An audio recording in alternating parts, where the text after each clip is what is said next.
never know what I'm chasing, no. I don't need someone to save me, but you appear like a lightning bolt. Maybe you're a wizard, 'cause you're busy. There's magic in your rhythm, like a shockwave to my system. Maybe you're a wizard, 'cause you're busy. 'Cause every time I'm with you, you're my one and only elixir.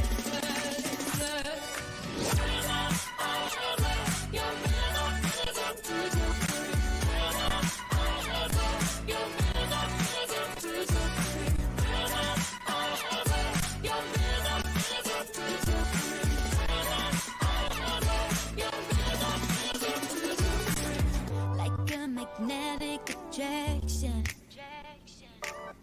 a supernatural vertigo. It's a chemical reaction, something I never imagined, no. Maybe you're a wizard, 'cause you're busy. There's magic in your rhythm, like a shockwave to my system. Maybe you're a wizard, 'cause you're busy. 'Cause every time I'm with you, you're my one and only elixir.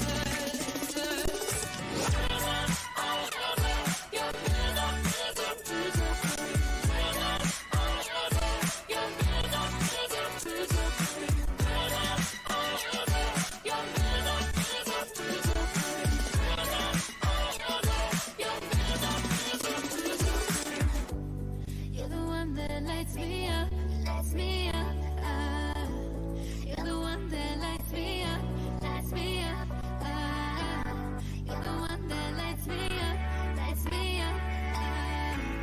You're the one that lights me up. Baby, you're a wizard, 'cause you're busy. There's magic in your rhythm, like a shockwave to my system. Maybe you're a wizard, 'cause you're busy. 'Cause every time I'm with you, you're my one and only elixir.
Welcome to the NVIDIA Omniverse live stream, everybody. So great to have you here. As you can see, we've got an all-star cast today, not only from a couple of my colleagues from NVIDIA team, but also from our great community. Today, we're going to be focusing on architecting 3D environments with Autodesk and OpenUSD, plus a little special segment that will involve a really cool asset that was done for a Spotify project. But before we go into that, I'm going to do a couple quick announcements, and then we'll introduce everybody who's here. Ashley, you just finished your stream a couple minutes ago. While I bring up that screen, why don't you tell people what you got going on your Learn With Me series? Well, first thing, I learned that trying to code a whole extension in 45 minutes is very difficult. So hats off to Maddie for being able to do developer office hours for so long. That was crazy. Last Monday, I started making a combo box using the UI widgets. And then I learned how to connect the combo box to a data model. So I was showing that off just a few minutes ago, and I will be continuing to show it off next week to finish it up. Well, that is amazing. I think if you're not following Ashley on LinkedIn, it's a great place. She posts updates after her streams and before her streams. So if you want to keep up to date with that, we're also including her live streams, obviously, on the Ed event calendar. So we'll post a link for that as well. Your streams are just a great way for people to learn in real time and help. Right? You guys help each other too. Yeah, the community's been really good at it. Since I was trying to go so fast, I had a lot of syntax errors, like adding extra parentheses or a comma where it shouldn't be, or vice versa. And they were really good at catching that stuff that I wasn't catching. So thank you all so much in the chat. I really needed your help. That's awesome. You have such a great community. Speaking of community, we've got something coming up on March 17th to 21st. GTC, our first in-person GTC in quite some time. We'll also be supporting virtually as much as we can as well, but it's a great time if you can come out there and hang out with us. The information page is super easy. It's just nvidia.com/GTC. Check out some of these awesome topics we've got planned. I was at a meeting earlier today. It's looking phenomenal. We're going to be posting the sessions very shortly. The session team is wrapping up the final selections on everything. But there's early bird pricing up on the website right now. And we're going to do what we can to do like little sneak peeks of stuff before GTC happens on these live streams, of course. But I think there's something for everybody, as you can see on the screen. Also, we would love to meet with you personally. So if you're going, please let us know on the community team. You could send me an email, edmar@nvidia.com. You could hit us up on the Discord server. Come in the forums. We're very accessible and we'd love to meet you if you're going to head out to GTC. I think it'll be a lot of fun to meet you in person. These are some of the folks that are speaking. Of course, Jensen will be there kicking things off, but he's not the only visionary. Please check out the NVIDIA GTC website for more info on the topics from each of these folks. And then finally, we have a nice replicator release available. Boost the creation of synthetic data for computer vision applications with new low-code workflows. And you've been messing around with Replicator a little bit, right, Ashley? I have done a couple of things, not really anything that extensive, but I'm very dedicated to learning how to build a robot and use Replicator to teach the robot how to recognize my dogs so that I can deploy it in my actual house, and then my dogs can get a little treat when they encounter the robot or get really scared. I don't know.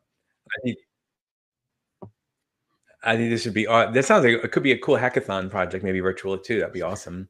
Yes. And then we did actually just earlier today, the Isaac team just had their first kickoff of their new office hour series. So it's going to happen every Wednesday for the foreseeable future at 8 a.m. Pacific. That's not what the slide talks about, but I just wanted to bring it up really quick. We had a great live stream earlier with Rushab. It was amazing. So please check out the Ed event calendar next week at the same day and time. They're going to be focusing on ROS. So for all you Isaac users out there who want to get into the robotics language of ROS, you can attend that live stream and they'll answer your questions live in A. Okay, so we have Marmoset, obviously, game-changing features and OpenUSD support. That is amazing. OpenUSD support is taking the world by storm. More and more apps are leveraging it. It's going to be a cool announcement on something else very shortly. But dive into Marmoset if you would like to leverage your USD workflow. there. And we are in the middle of our seasonal art challenge. So we would love to see the work you're doing with OpenUSD and Omniverse. You can show us on social media and tag hashtag seasonal art challenge. Feel free to tag the NVIDIA Omniverse channels so we can see. If you go on there now and search for the hashtag, you're going to see a lot of cool stuff. This is something we're doing together with the NVIDIA Studio team. Amazing number of creators submitting stuff. We had a lot of great spooky stuff for Halloween. Now we're moving into the kind of Thanksgiving time. And then it's probably going to be something cool around the corner after that, the next challenge. I just had a meeting on that yesterday. So stay tuned for that as well. And then Custom Schema is the latest playlist video on OpenUSD hosted by Aaron Luck. So if you have missed this video series, it's super informative. We'll post it in the chat. It's on our YouTube channel. There's, I think, 4 videos right now have been posted. Really nice series by Aaron going over all the superpowers of USD. And the most recent one focuses on custom schemas. There's a lot of great resources out there for USD. So if you have questions finding anything or need help, just feel free to tag us on Discord and we'll help you. And this is something Ashley also worked on recently. Validate your OpenUSD assets for free using the Run USD service. What can you tell us on this, Ashley? RunUSD, it's an asset validate service. So if you we'll have to post the link in chat, but it's an actual site on NVIDIA Developer, and you upload your USDZ files. It'll run through the USDZ and try to find if there's anything that needs to be updated or if it's fully compatible to the latest USD standards. For example, in Kit 105, we added a new material binding to bind your material to your objects. That is new, so your USDZ might not have that, and RunUSD will catch it. If that happens, all you have to do is take it into Omniverse USD Composer, right-click on your USD file from the content browser, and click on Validate Asset, and it will bring up any issues like the material binding. For most issues, you can just click on the issue, click the button that says Fix them, and then it fixes it for you, and you don't have to do any further editing, and it'll be compatible with all your other scenes. Very cool. That's awesome. So definitely leverage that. It's a great resource for everybody. And speaking of great resources, we were just talking a few minutes ago, Autodesk University is happening next week. Is it next week, Eric? Yeah, next week. And we definitely have a bunch of people attending. So if you're going to Autodesk University and want to hook up with some NVIDIA folks, just shoot me a message and I'll see if I can coordinate that for you. Okay, so today we have a very exciting live stream. Let's go around the world here, starting from Florida. My colleague Richard, tell everybody a little bit about yourself. Yes, I've been with the company about 1.5 years. I started off as a senior technical artist, just hammering away on the software, making sure it works the way it's supposed to work. And I really enjoy helping people with technical issues, both internally and externally. And so now I'm the community manager and forum manager, just trying to help people with whatever needs they have with the foundation apps mostly. But I have it, I have like a 25 year background in actually architectural rendering, so quite appropriate for today. So, and I'll be showing off with just a scene, just a typical interior V-Ray scene. Awesome. That is great. I'm so glad to have you here. And not too far away is Ashley. Ashley, want to tell everybody a little about yourself? Oh yeah, I'm also in Florida. I'm just more south than Richard is. Richard gets more of the hurricanes than I do. Oh, don't say that. My name is Ashley Goldstein. I am a developer advocate for Omniverse Exchange. You'll see me very often on Discord helping out the community. I also am in charge of making workshops and samples to help community developers get started in making their own extensions in Omniverse. My background, I was a teacher for 4 years, actually went to school for art. So I have a fine art degree, very fancy. And then I went back to school later on to learn XR development and 3D graphics, where I learned how to code, and I've been at NVIDIA for 1.5 years, making awesome, cool Cody thingies. Yeah, Cody thingies. Ashley and Richard are both a huge help with the community, so it's awesome to have them here live with us. Feel free to start posting your questions now. We'll try to get to as many we can during the stream, and we are planning to hang out afterwards on Discord for a few minutes. So if we don't get your question answered during the live stream, we can maybe do it afterwards on Discord.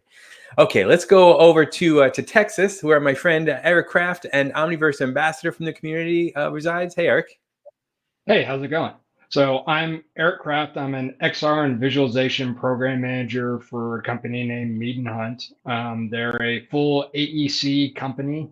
And basically my history is I've done visualizations for well over 25 years, from aviation to architecture. And now that I'm on the technology side of things, my role is figuring out workflows and supporting on projects doing visualization stuff.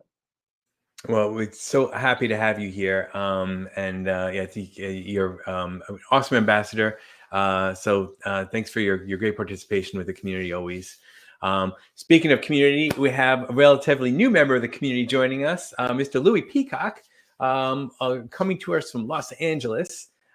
Recently moved from Atlanta, Georgia, and is friends with Ashley. So awesome to have a friend of Ashley's here. I've been so impressed by your work, Louie. Why don't you tell everybody a little about your background? Yeah, no, it's great to be here. I'm a freelance 3D artist and industrial designer. Recently graduated from Georgia Tech with a degree in industrial design, and I'm just a general Omniverse community member at this point, active in the Discord, and relatively new to Omniverse, but catching on quick and enjoying it for sure. Yeah, I mean, I think you are catching on very quick, as what people will see in a minute, I think will look very impressive. I know we were all blown away. We were sharing your GIF that you posted on Discord the other day. So everyone stay tuned for that. Let's start actually. So the focus of today, as I said earlier, is architecting 3D environments. There was a little internal debate about whether architecting is actually a word. Richard, it is. So you're wrong. I looked it up. So Richard, you have a background in AECO. So let's dive into your scene. Yeah, great. All right, let me go ahead and present my screen. It's going to be in two halves. We're going to start off with 3D Studio Max. Let me know if you can. That looks good, right? Yeah. So this is 3D Studio Max 2024. This is a V-Ray setup scene. Obviously, you can use a variety of rendering engines, but or at least setups. But this is a V-Ray scene. The first thing I like to do is just organize my scene pretty well. People have their own way to organize the scene, but what I try to do is use layers to really break down the scene in terms of manageable aspects. So I've got room here, I've got furniture, I've got contents, ceiling, finally lighting, and then the actual lights I tend to put on a separate scene. I've got a couple of cameras in here too, nothing too crazy, just a couple of cameras. And that's my basic V-Ray scene. So what I want to do now is I want to export it into Omniverse. So the best way to do that is just to click on the toolbar here, and I'm going to export everything into a USD.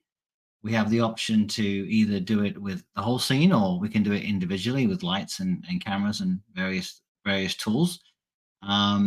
The option is that you can actually export these layers separately. You could have a room USD and a furniture USD. That's a great workflow to manage your scene more closely and have separate layers. In this particular case, I'm just going to export it directly. And now I'm going to switch over to my other scene, which is the Composer. So let me share my screen again. Stand by.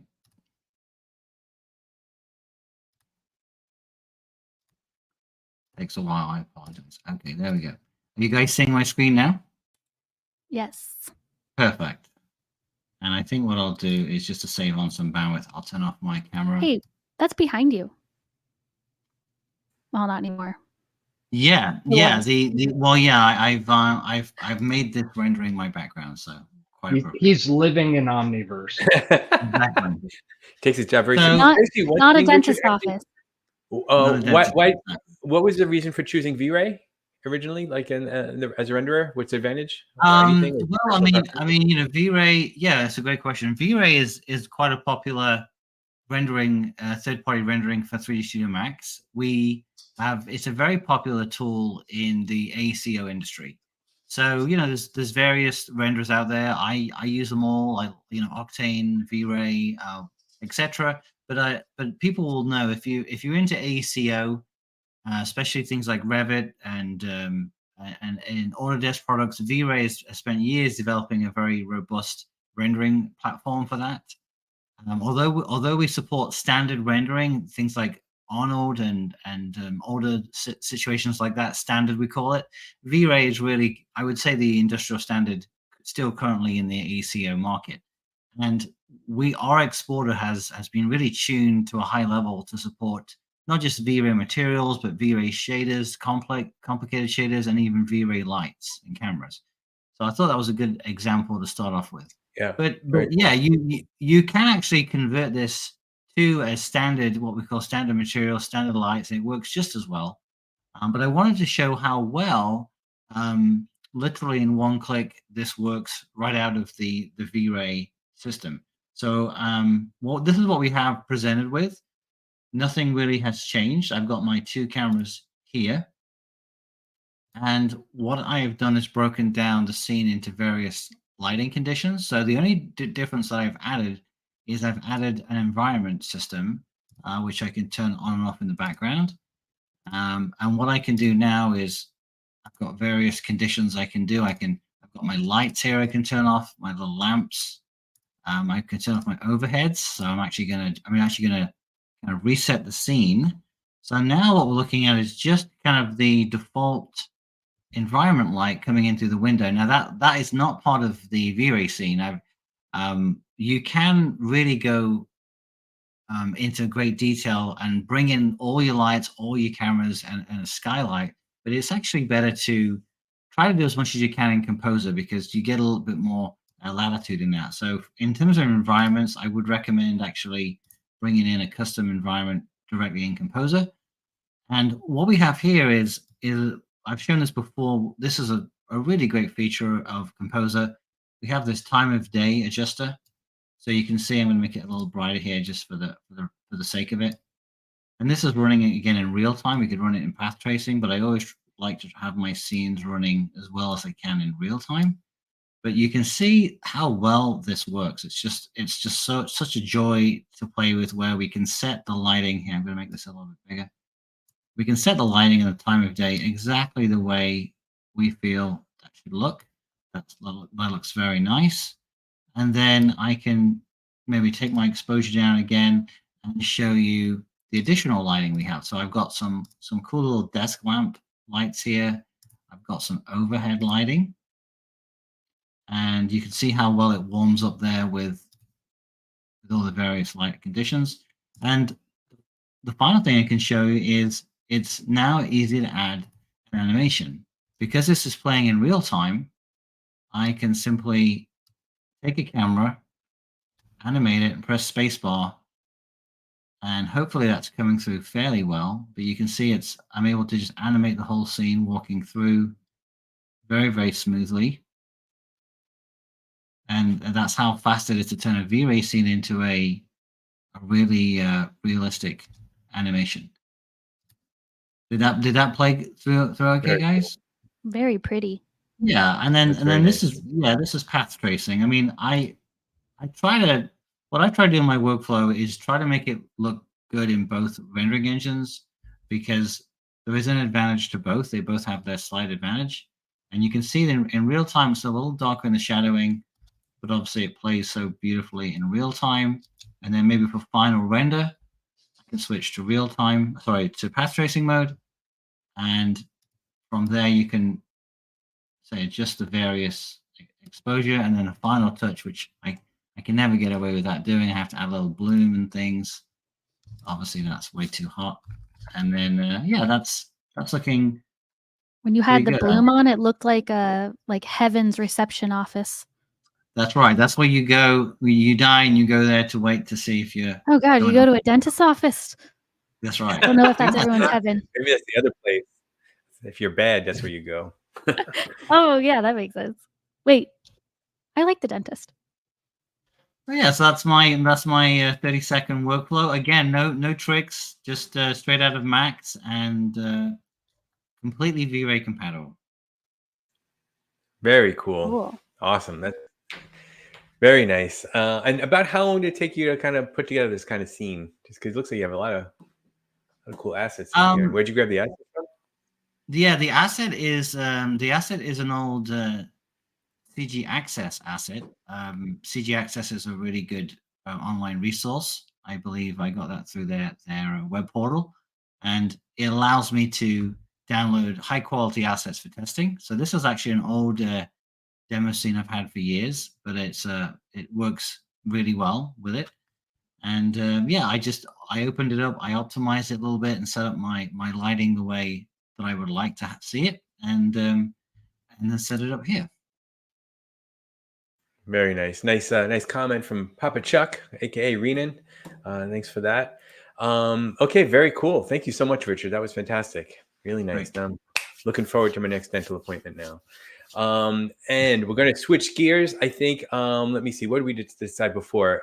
Do we want to do phone or do we want to go to Revit? Actually, let's go in order here. So Louie, you're next on my little sidebar thing here.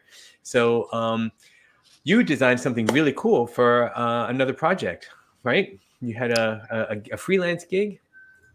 Yeah, so I had a freelance gig earlier this month where I was creating a Spotify Canvas visualizer for someone.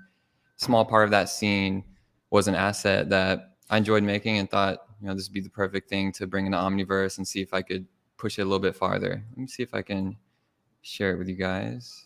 And just for context, so you said you're a relatively new user. How long have you been fooling around with Omniverse for?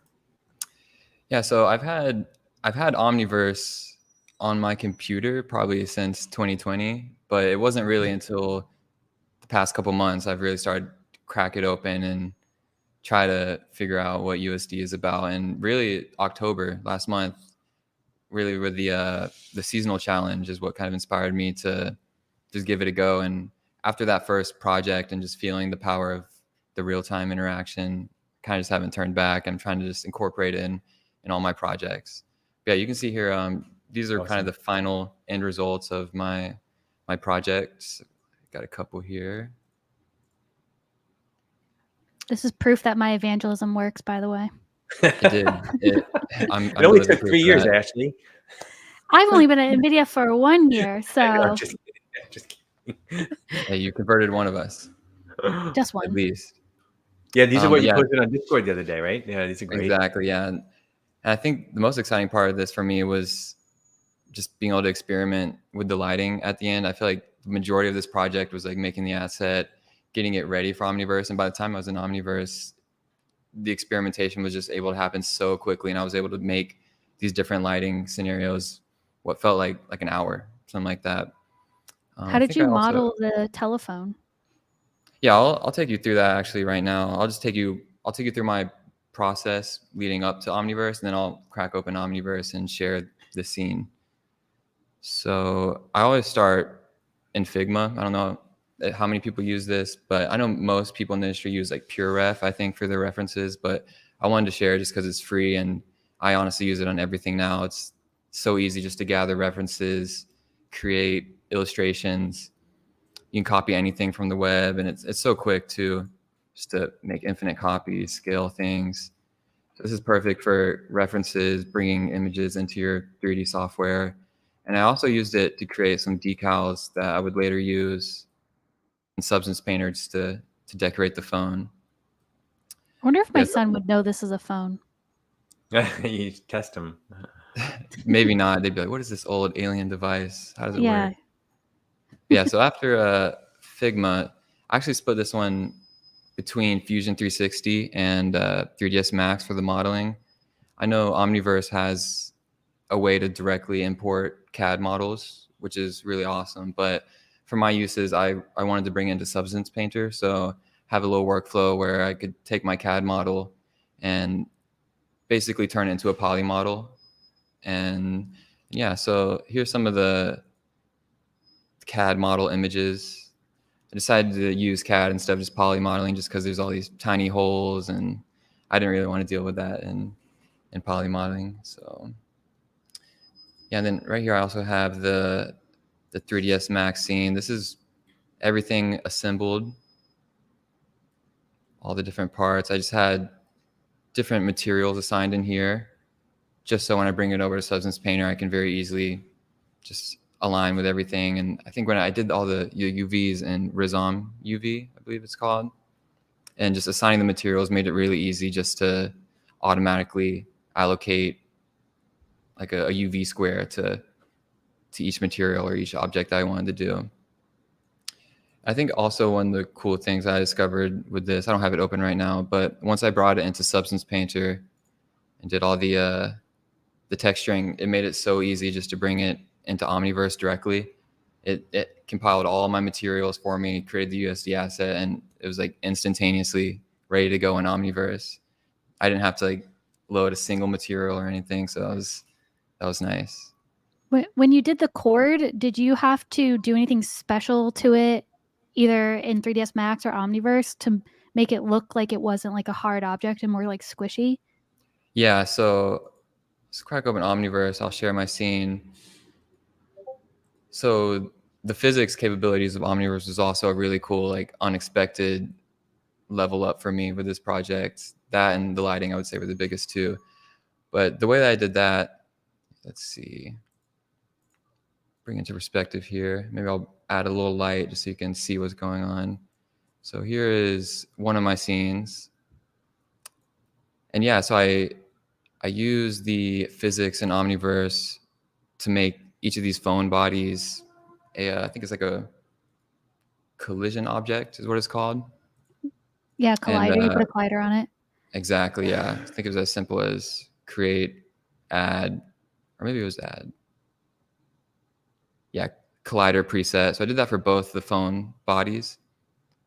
And as for the cable, I was searching for like a rope specific type physics object, and I don't think there's anything just like that yet, but I figured the best next case scenario would be to do I think it's deformable body is what it's called. Mm-hmm. And so when I first applied the deformable body, the cable was almost like liquid goo, like it would drop down and it would like melt. But once I added a lot more I don't even know what the word is for it in terms of like the physics. I think it's you added the resolution to it. Or is it restitution, something like that? But it thickened it up, and I got closer. And if you look at some of the renderings, where is it at? Please tell me you have some B-roll of the melting phone cord. I really want to. I know that would have been cool. I'll definitely upload some of that later for you. I might be able to do it really quickly. Have you had experience with physics and colliders before this?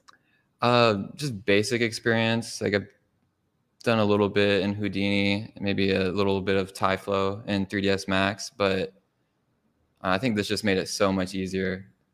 Just with the presets and everything, it's really straightforward. And yeah, I definitely use like some tutorial on the Omniverse YouTube just to guide me through like what settings I need to be altering for the cable and whatnot. But yeah, it's real time, so I can click it and you kind of see the physics.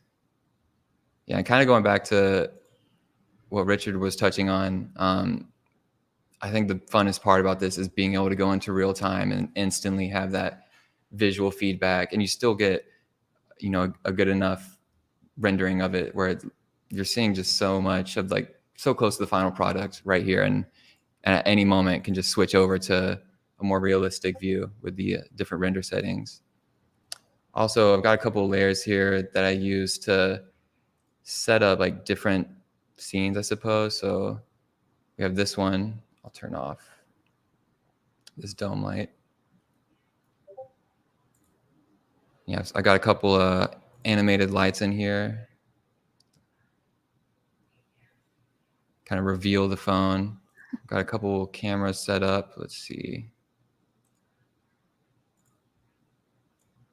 So yeah, it's just so quick to be able to instantly get that visual feedback of what you're working on, which is really fun just as a creator. It feels like I'm playing in a video game. It's almost like when you start working with it, it's tough to go back, right? Because it just makes it so much quicker to iterate. Big time saver. Whoa. It's wild. Let's see. Oh, well, my phone's just sitting on the ground now. I really like the physics part where like once it hits the ground, it still is behaving as you would expect. You know, it's got that boat-like body, so it's still rocking back and forth, and you can see that in its movement. That's my favorite thing. Yeah, I'm excited definitely to experiment with some more physics in the future. Some weirdness will happen because I think it's still a little bit too liquidy where it's currently at. And I was able to attach the cable to the phone by you can kind of see it in here. I have these attachments right here. It's as simple as clicking the cable, clicking the phone, and then right click attachment, and then it's there. But it seems to have joined somewhat in the middle of the phone. Here's a question from MacArthur Knight. If you move the receiver in real time, does the cord simulate? Oh, Louie, you can click on it does, it. yeah. I think it's shift, click, and drag in your simulation. If you grab the object in the viewport. Oh, there you go. So you do get that real-time simulation, which is it's just so fun. But now you can see kind of the liquidiness I was speaking of. Wow, it's like some kind of candy. If you ever remember those phones, you leave them out in the heat too long. That's kind of what happened to them. Really? So it's not too inaccurate. Okay, now it's getting a little out there. A little too long in the sun. This one. It looks like a nice candy, actually. Hmm. I feel like this whole real-time aspect is just so fun. Can you shift? So hold shift and then click on the phone and throw it in the viewport and see if that works. Ooh. Or is it shift right click maybe? So it doesn't. All right, I can't remember what it is. Maybe someone else remembers, but there's like a way to like simulate the physics.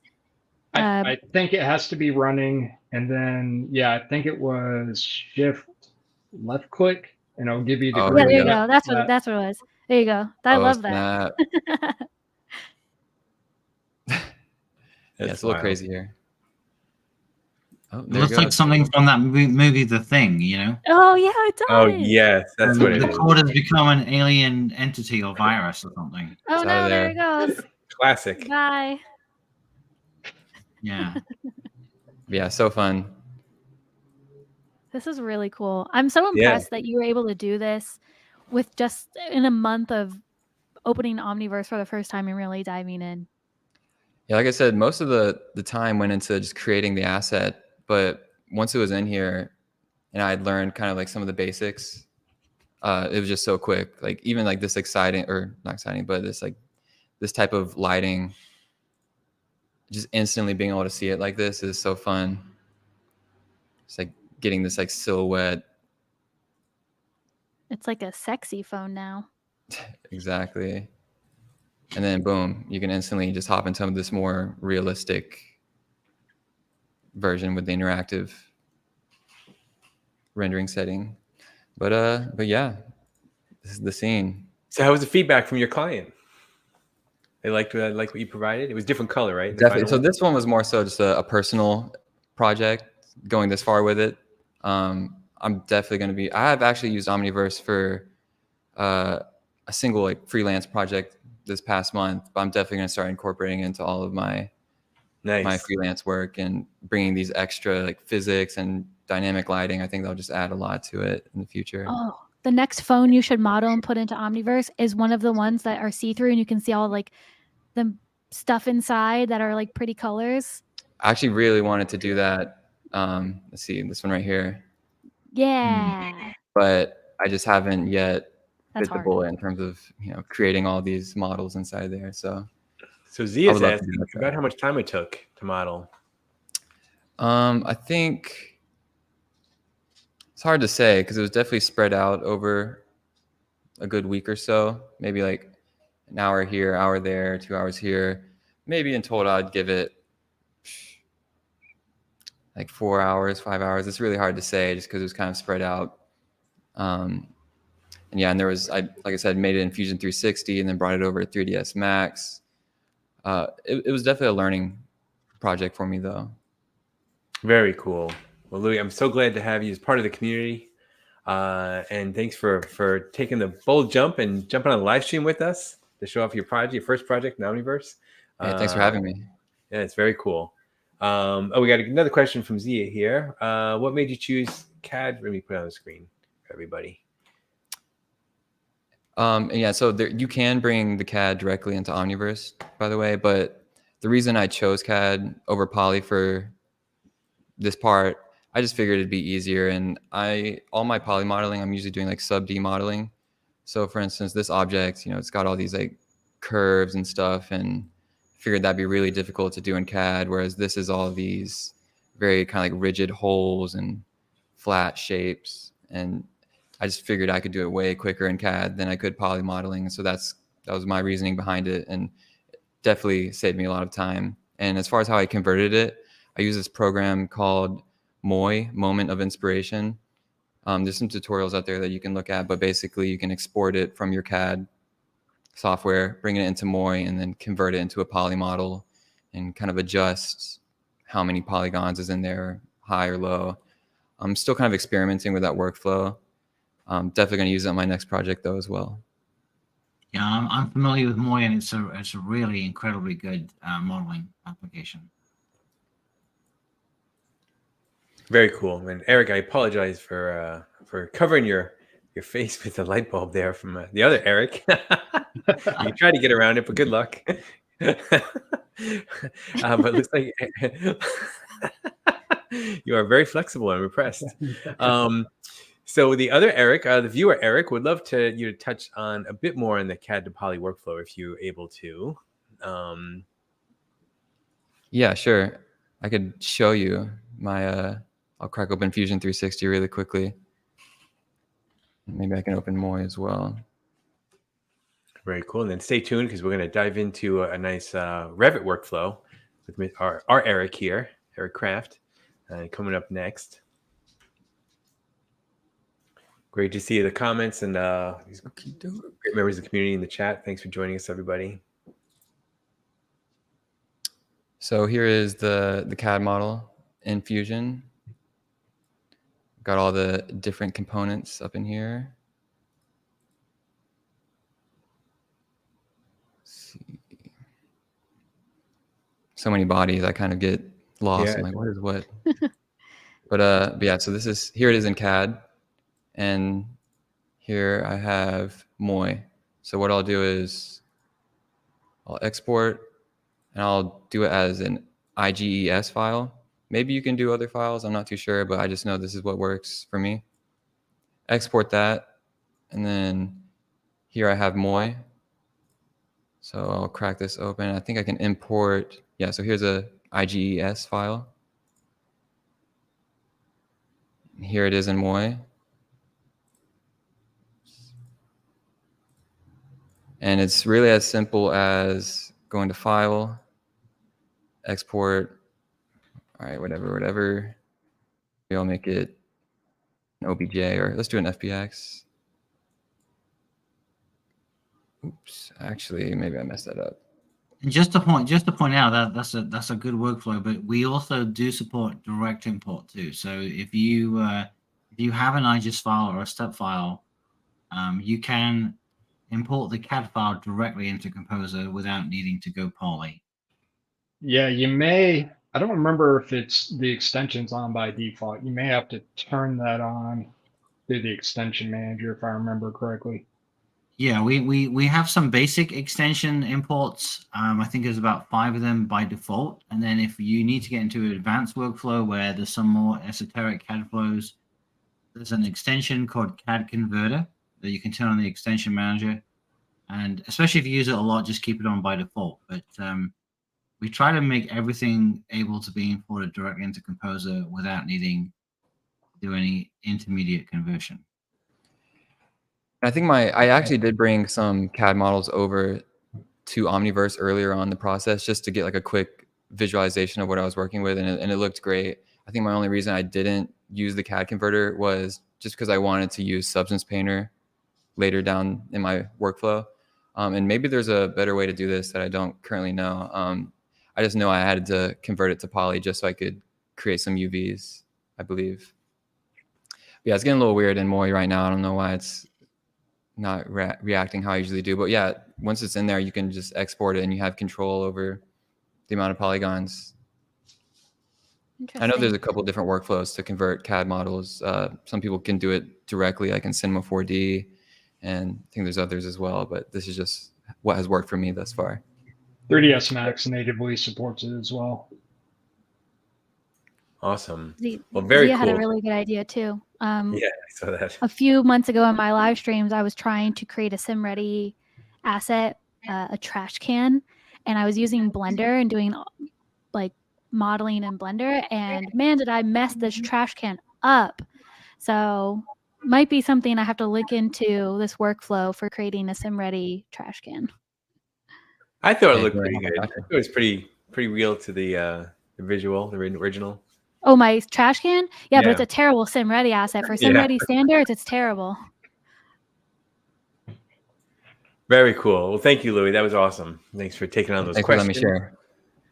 Okay, so now let's head back on over to Dallas, where Mr. Eric Craft from Meat Hunt is sitting, and you're gonna go into some Revit workflow, right?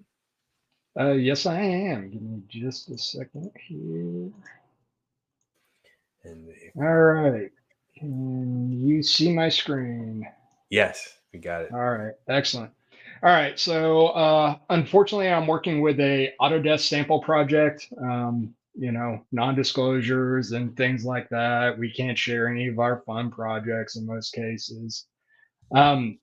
So one of the big things to know, especially when you're coming from Revit, that's going to be different from an application like 3ds Max, is whenever you're exporting from a design application, it's actually going to use the geometry from that view. An application like Revit, you can actually control different views.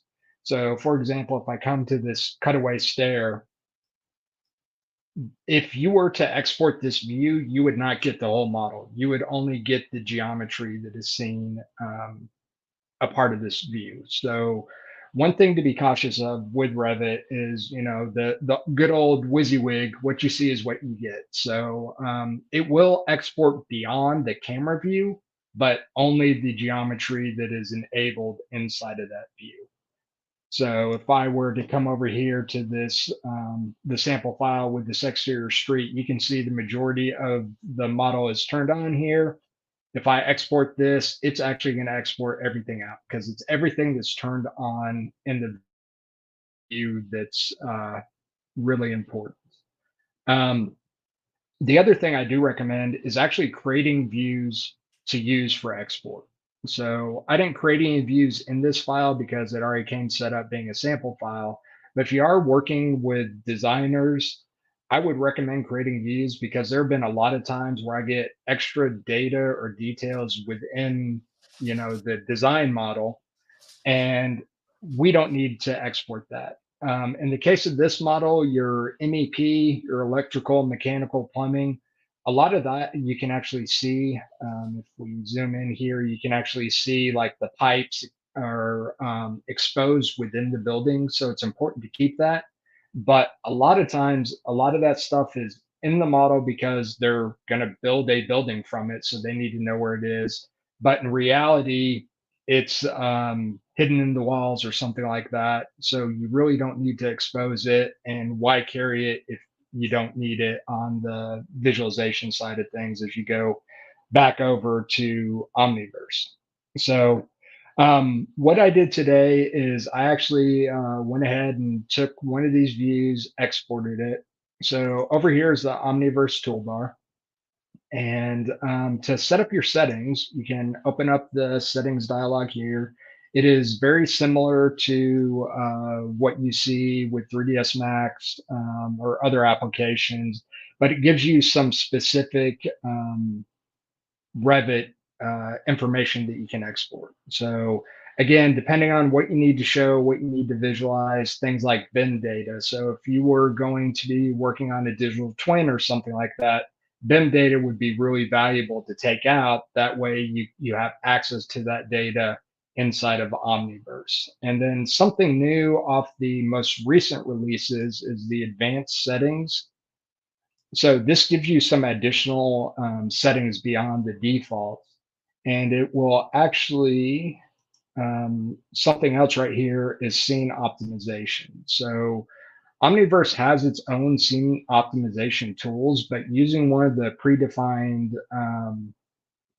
JSON files, you can actually run the scene optimization as part of your export. So you can make your model lighter before it actually goes into Omniverse. So one other thing that you can do is this project comes with design options, and design options basically give you different options inside of Revit to kind of show your client what things could be. What I did with this project is I actually went in, I enabled the design options, set it to active only because that defines what you can select. I went in and then I isolated these elements and exported these as props to Omniverse. This is going to allow me to set up variant sets inside of Omniverse so I can have that same design option toggle workflow inside of Omniverse that you actually get in something like Revit. So we're going to come back over here. So like I said, this is why I exported. The two export options are going to be right up here. You've got publish a project or export as a prop. So what this kind of does is define the export hierarchy. If you export as a prop, it's going to export the current scene that you're in and any linked models with that. If you publish a project, it's actually going to create a master USD and link in all your files. That's the way I recommend working, simply because you're not going to be working directly on any of the file or the data coming from Revit or your design application. So it prevents you from possibly causing issues or errors. So what I did for this project, I went to this view, publish project, and let's go ahead and pull this guy over here. And this is what it gave me. So you can see the beautiful file here, and then root layer is going to be the project. And then here are all the linked files. And the one really nice thing about the Omniverse connector is on the layers, it actually exports out all the linked models as individual models. So the way your file structure is set up in Revit is exactly how it's set up inside of Omniverse, which gives you that same power of turning things on and off. So if, for example, come in here real quick. Oh, all right, we're moving a little too quick here. Actually, we'll just jump over to that street view. And so up here, you can see that the plumbing is set up. So I can actually come in, and I believe that's actually from the HVAC file. So let me break my system because I'm running this on a lowly little laptop, unlike everybody else's wonderful desktop machines. But give this a second here to refresh. And what you'll see is that by turning off the layer for the HVAC, it will actually remove the piping that was up here in this scene. So that additional piping that was a part of this file here actually gets turned off. So your structure is kind of set up exactly the same as is in Revit. And a lot of the other visualization tools, you don't get that. You get a export and you get layers like you would in 3ds Max, but you don't get the ability to remove some of that heavy structural data or MEP data that may be hidden in your files. So let me come over here, and I've created another layer which I call Delta, and I set up a few things here just to talk about a few extra things. So I set up some waypoints.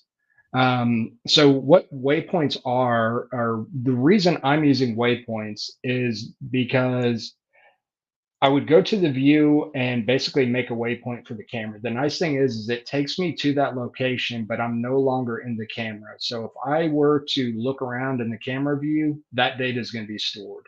And then whenever I go back, it's like, okay, why is my camera looking over here? By using the waypoint, it stores that as a perspective view rather than a camera view. So I'm not kind of destroying any of my data. It also gives you some nice indicators within the scene. And then you can also jump between them easily to different locations.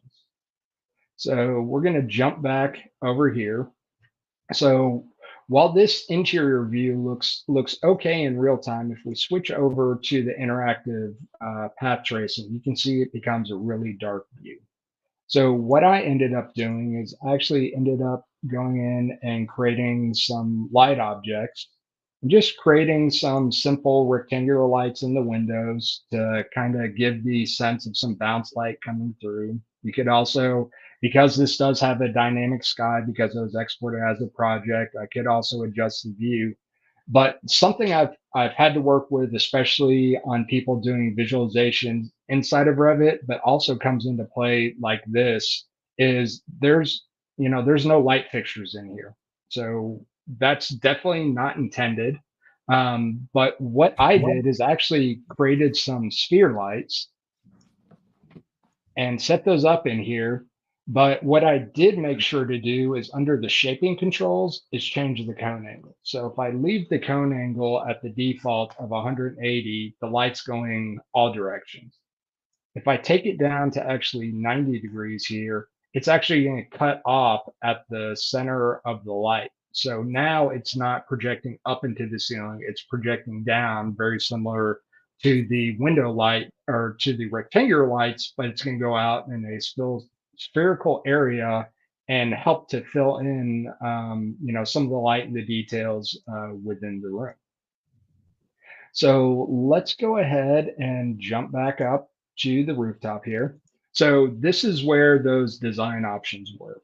And what I did is I exported out all of those content, each of those design options as some individual USD files.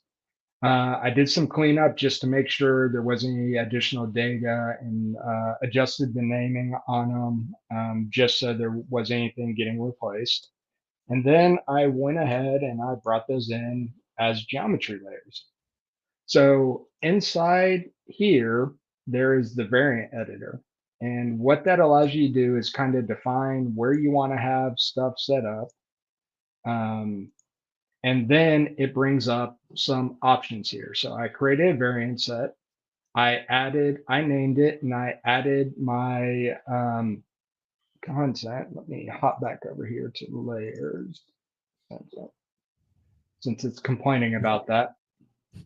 I added my prims. So for each variant set, there's 2 different prims, and all this is doing is actually toggling the visibility. So you can see here for the simple dome, I have a visibility of inherited. And then down here, I've got the twisty trellis that's set to invisible. If I switch those design options, oh, I messed up my layer stuff. We'll go back and look at that in a second. But here,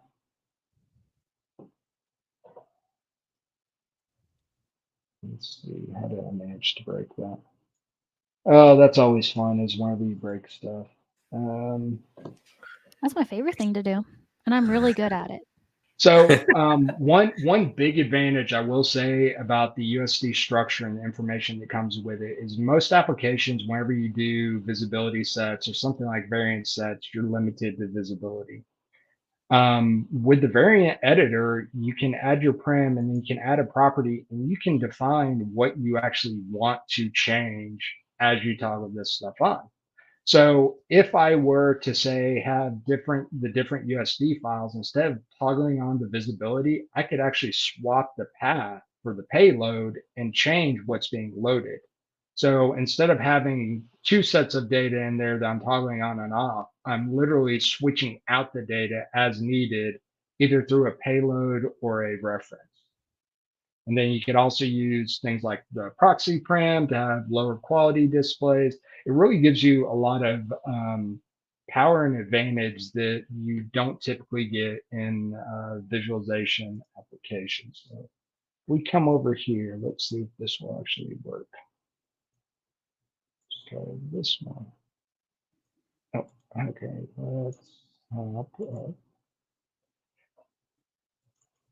Let's see if I can get this to actually work. Nope, I broke it all. I broke the world. What's the? Yeah, I have to what's the say, saying? it's a pretty cool Wrong? roof. I didn't design it, so you know, you can't say anything about the work I did. You know, you can thank Autodesk and their demo team for creating this file. What's the console log error it gives you when you're trying to change it? Is it just like you are in the wrong layer? Yeah, that's what I was saying. So let me try reopening it, the file real quick, and see if that will, because I think I had it on the root layer, even though I did all that work inside of the Delta layer. So let's try opening it, and we'll cross our fingers. And if not, I'll dig into it and reporting issues that I find to the team. Well, I've got to say, I agree with Zia here. It's really really cool workflow.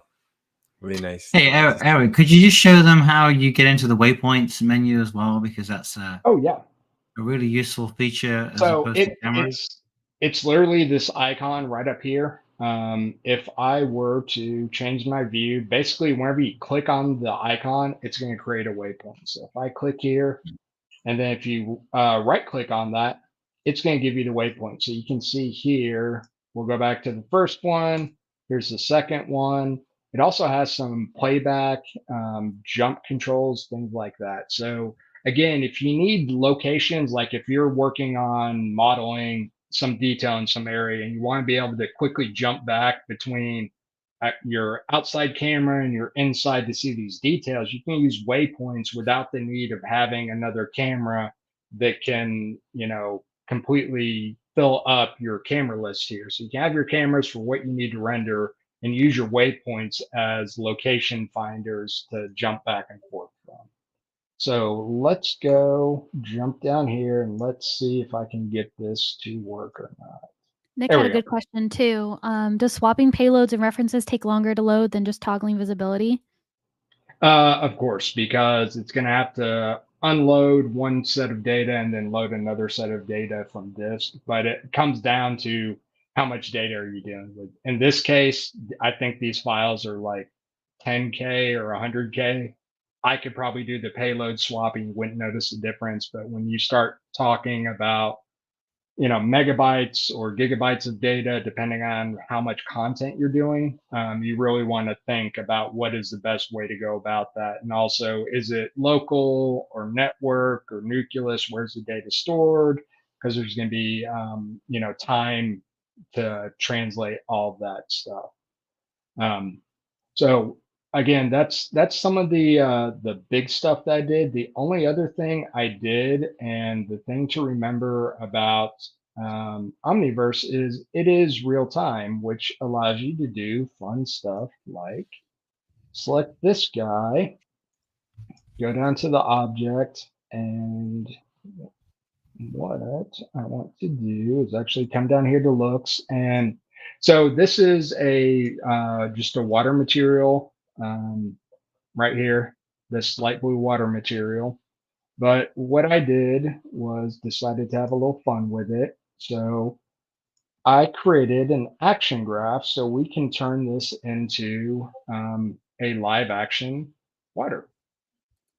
With the water material, I basically came in, grabbed the shader, dragged that out, set up a right prim for it, and I'm linking it up to the wave phase. And I have a multiplier, and if we come over here and we set it to 1, it's going to be super crazy because it's using the delta time, so it's at 11,000.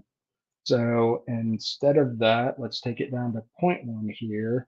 And what you should see is you actually get a live animated water running. You don't have to hit play. It's just running in real time because I'm using the on tick in either the delta time or the absolute simulation time. So it's just going to continuously keep on going.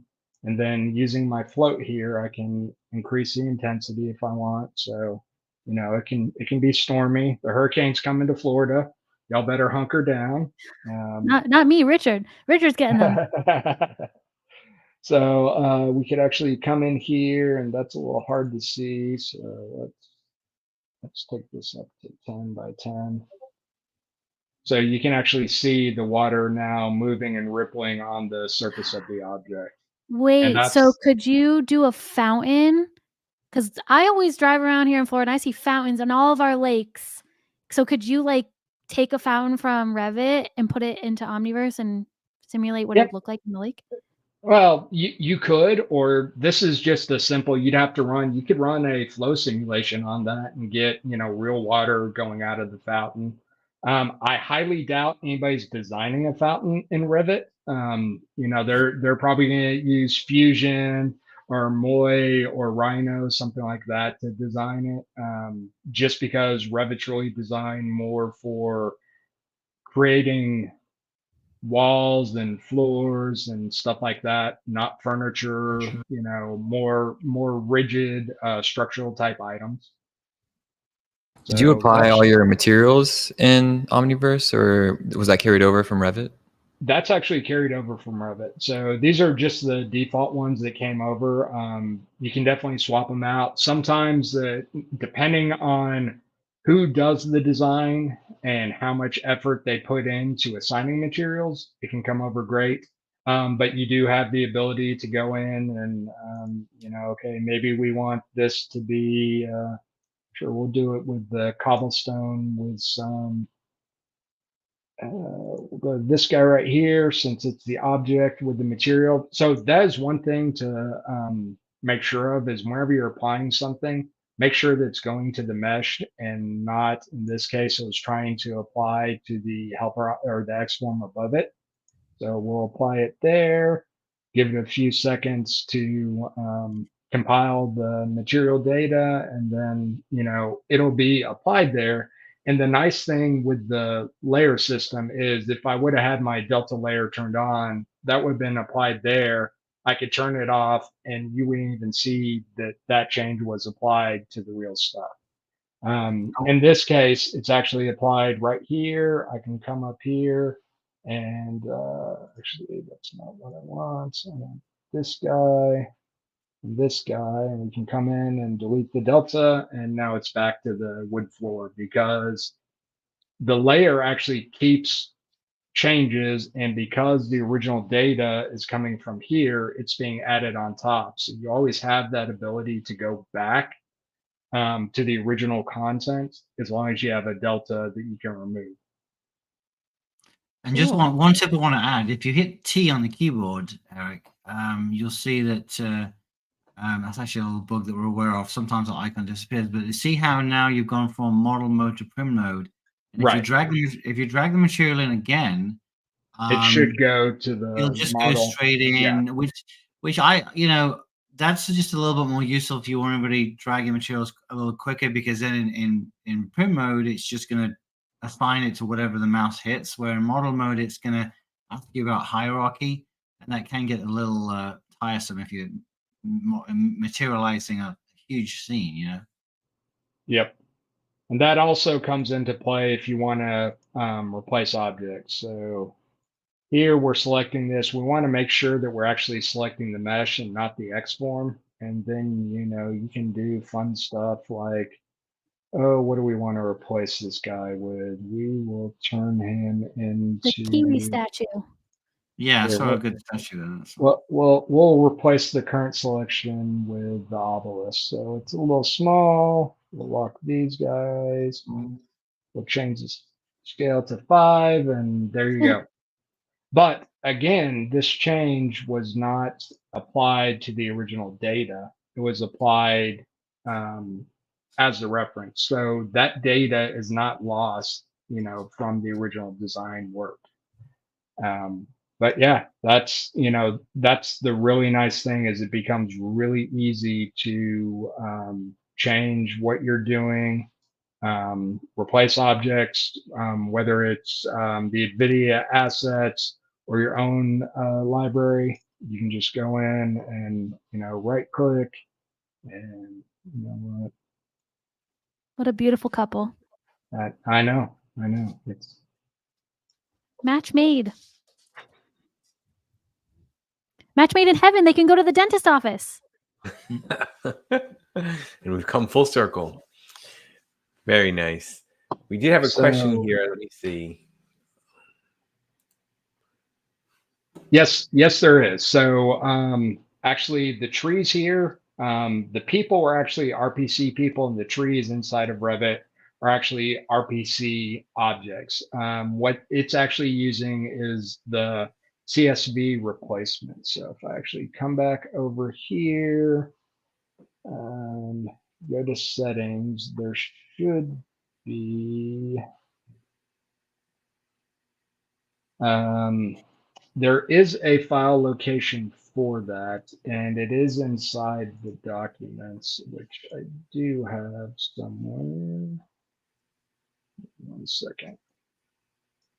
Here we go. All right. So inside of the documents, you've got material swap. So that's going to be in your documents, Omniverse, Revit, material table. And this actually defines the structure that you need to use and how to link up materials. So it's going to be a name-based exchange. So the name and I think it's the actual Revit. I don't know if it's the material or the asset type that actually has to change, and Revit gets a little confusing on that. But you can actually set it up to do that. And then the asset swap is another thing that you can do, and that's in that same location, I believe. Again, it's a CSV. You fill it out, and as you can see here in their sample, what's being exported from Revit is a table, and those are actually being replaced with forklifts, and the shelves over here are actually being replaced with the SimReady assets. So yes, swapping materials and assets for most of the design applications is possible through the CSV mapping. So I would check the connector help files for more information on that. Very cool. Well, thank you, Eric, so much. That was an amazing walkthrough of your workflow. And to each of you, actually, showing off your great projects. I hope everyone had a good time. I think we had a lot of great questions here in the chat, and hopefully answered everybody. We're going to head over to Discord now for a few minutes. We'll go to the community room 1. So if you have the Discord server up, if you don't, just go to discord.gg/NVIDIA Omniverse. There you go. Amelia, thank you for helping with a link during the stream. And there you go. It's on the screen too. Well, you don't have to remember that whole thing. You can just do /NVIDIA Omniverse. Who pasted that? Not me. Amelia. Anyway, so thank you so much for coming today. It was great to see everybody. We will be back next week, same time. And I believe we're covering FlexSim. That's getting worked out right now, but we'll post it on the calendar as soon as it's finalized.